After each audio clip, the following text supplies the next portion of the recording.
Darius Acuff Jr., from what I can see, is one of the more divisive NBA draft prospects in the 2026 class. And not because he's not good, but because some people think he's incredible, and some people think he's not going to work out because he's a small guard. And I think I understand where both camps are coming from. I think I am more in the latter than the former, and we'll get into it in this video here. So first off, let's set the stage. Who is Darius Acuff? He measured in at the combine at 6'2 with a 6'7 wingspan, 186 pounds. He's pretty built up for a guy who's just a freshman, and will be entering the NBA at just under 20 years old. He'll turn 20 in November of next season, and is a guy who I think got better, especially with his three-point shooting from high school to college. He's a dynamic point guard who thrives when he gets downhill and creates scoring opportunities for himself and his teammates. He put on a lob just clinic against Vanderbilt earlier in the season, where it just felt like every play was a lob, whether it was to one of his bigs or to the dynamic Billy Richmond cutting from the corner. His ability to throw the lob, as you see there, is really high level. He can also, he changes speeds really well, and that makes it really difficult for bigs to guard him. His ability to get into the paint, get 2 feet in the paint, and then score for himself. He's got some floaters. He's got a different array of finishing options there, and he's got the strength to finish through contact.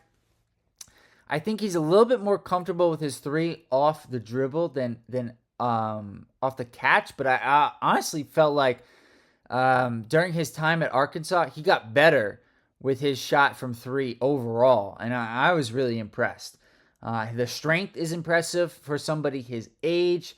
He's got an explosive first step, the ability to create separation, and he's a tough shot maker.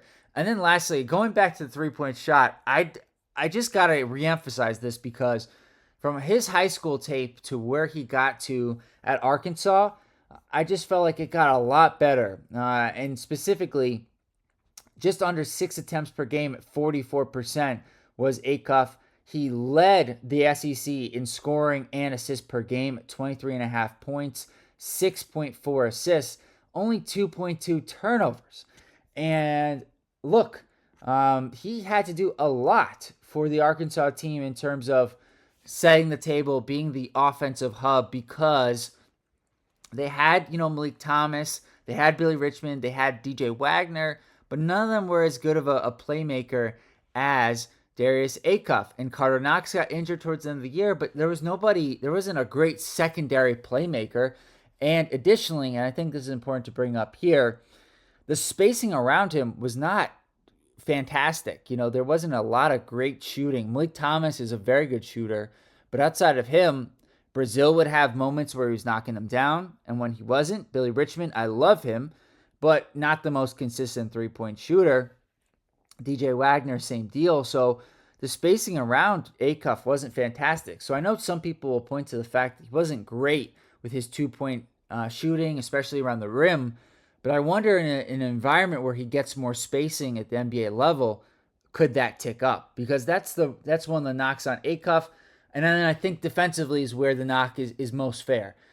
He was hidden a lot of times on defense, partially because of the offensive load that he had to carry, but he would often guard a weaker perimeter player for the opposition, and they would try to hide him in the corner. Now, there were times, when he would have to guard the opposition point guard, like that Vanderbilt matchup I mentioned before, where he was matched up with Tyler Tanner, and there were sometimes he did all right, and there were other times where he would struggle with those matchups. And so I think, going back to the question I posed earlier, please like this video, share it with a friend, subscribe to the channel, let me know what you guys think in the comments below. But I think that's where the question comes up, because it's really hard to be a small guard in the NBA these days and thrive in the NBA if you're not able to be a really good defender. And while Acuff is fantastic offensively and one of the better offensive players, top 3, top 4 offensive players in this year's draft, there are questions about his ability defensively to hold up at the next level. And the supporters of Acuff will cite guys like a Tyrese Maxey, a Jalen Brunson, guys who are small guards but offensive of hubs, and guys who are able to be at least adequate defensively, where yes, they aren't asked to guard the most difficult matchup, but understand rotations and how to at least be a good team defender. And I think Acuff can be that. I never felt like watching Acuff that he was a guy who took plays off necessarily defensively, but rather was a little bit limited in what he could do. But he measured in well. He's a guy who I just think offensively can be a guy like those two guys I mentioned before, and would be a guy who, after the top four, if I were, a team drafting 5, 6, or 7, I know the fit's a little bit clunky with the Clippers at 5, considering they have Darius Garland, but I think Acuff could be a better player than a guy like Darius Garland. I know what you have now versus what Acuff could be. I get that, but I just am very high on what Darius Acuff could be, and I think he could be, a number one option on a playoff contender. I think he's going to go somewhere between 5 and 8. I watched 6 Darius Acuff games last season, which I think was enough for me to get a sense of the full picture for Darius Acuff, but I can't say I watched double-digit games of Acuff to say I really know his game in and out. But I think he's number one option on a playoff contender on the ceiling, and then the floor, I think he could be a 6-man on a contending team. Like, I think you could have him as a spark plug guy coming in off the bench, playing 25 to 28 minutes, who provides you an offensive lift where he's not the defensive limitations aren't as exposed going up against second units. But I'm really high on Darius Acuff. I think he's going to be a very good pro. Let me know what you guys think in the comments below. And until next time, peace.